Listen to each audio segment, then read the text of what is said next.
नमस्कार, मी कल्याणीज किचनमध्ये आपले खूप खूप स्वागत करते। आज आपण 7 महिन्यावरील बाळासाठी 5 मिनिटात तयार होणारी रेसिपी बघणार आहोत।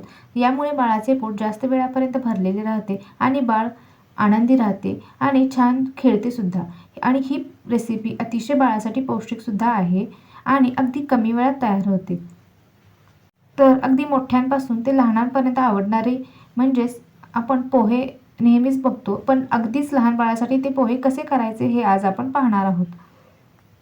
चला तर मग आपण लगेचच रेसिपीला सुरुवात करूयात। तर पहिल्यांदा आपण जे लागणारे साहित्य आहे ते पहिल्यांदा एकदा पाहून घेऊया।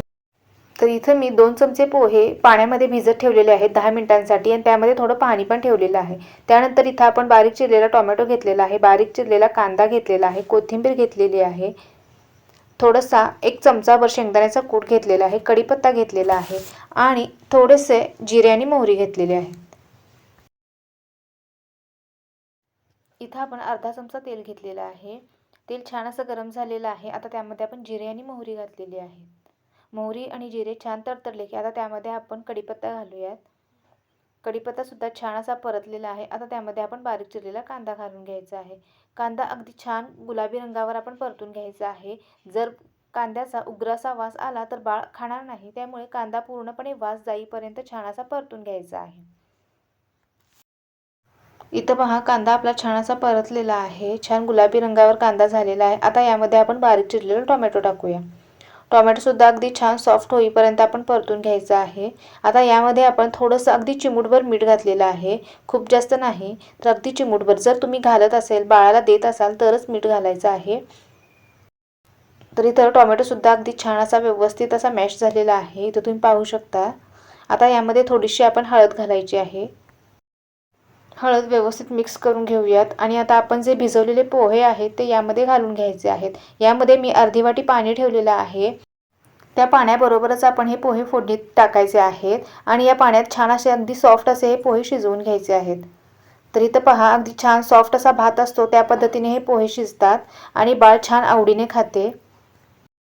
पोहे घातल्यानंतर आता त्यामध्ये आपण 1 चमचाभर शेंगदाण्याचा कूट घातलेला आहे। यामुळे बाळाचे वजन देखील वाढते आणि बाळाच्या शारीरिक वाढीसाठी खूप छान असं पौष्टिक आहे, त्यामुळे शेंगदाण्याचा कूट सुद्धा आपण घालायचा आहे। आता त्यामध्ये बारीक चिरलेली कोथिंबीर घालायची आहे आणि अगदी आपण 1-2 मिनिटे आपण हे शिजवून घ्यायचं आहे।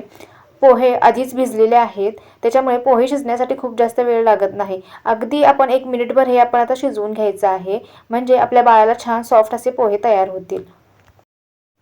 तर इथं पहा, छान असे हे पोहे तयार झालेले आहेत। हे मी 9 महिन्याच्या बाळासाठी बनवलेलं आहे, त्याच्यामुळे थोडंसं दाटसर बनवलेलं आहे, थोडं घट्ट बनवलेलं आहे।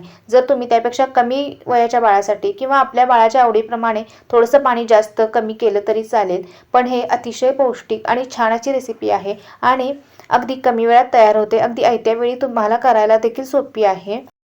तर आपल्या बाळाच्या वयानुसार आणि आपल्या बाळाच्या आवडीनुसार आपण बाळाला कुठल्या टेक्स्चरचे अन्न देतो त्या पद्धतीने तुम्ही नक्की एक वेळ अशा प्रकारे पोहे करून पहा।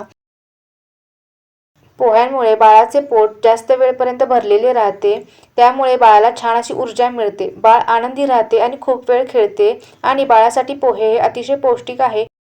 यातील एखादा पदार्थ जर तुम्ही बाळाला देत नसाल तर तो स्किप करा आणि आपल्या बाळाच्या आवडीनुसार तुम्ही या पद्धतीने नक्की पोहे करून पहा। आणि व्हिडिओ आवडला तर नक्की लाईक करा, शेअर करा आणि चॅनलवर जर नवीन असाल तर चॅनलला सबस्क्राईब करायला विसरू नका।